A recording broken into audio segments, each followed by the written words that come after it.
The poem that I'm going to read to you today is called The Mirror. This poem is about being judgmental. I'm sure that we've all been a little bit too judgmental at one time or another. Maybe we've criticized someone too harshly and then realized that the fault which we found in others is also present in us.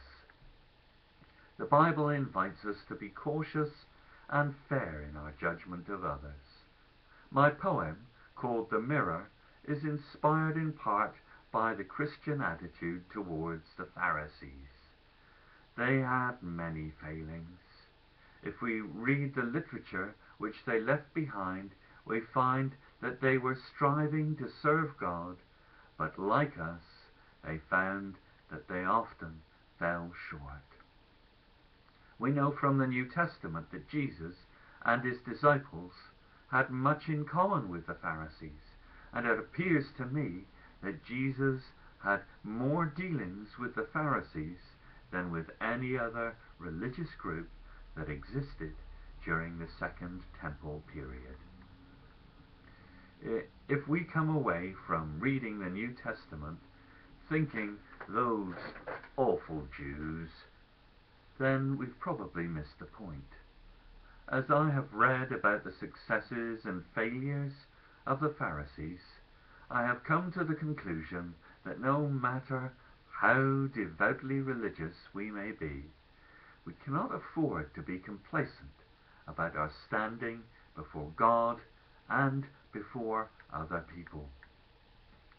When we acknowledge the faults of others, we should also remember that we are by no means perfect. And so I'm going to read to you my poem called The Mirror. I read about some strangers in a book upon the shelf. Their words were reminiscent of some things I said myself. Their attitudes annoyed me, so I spoke out of turn.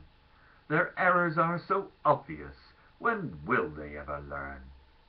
I pointed out their failings for everyone to see.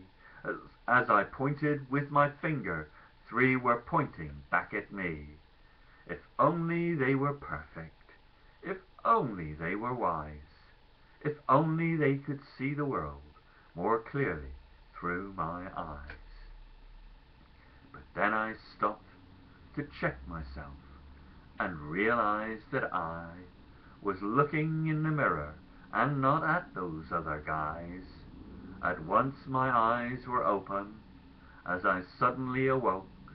These failings are in everyone. I'm sorry that I spoke. Du kennst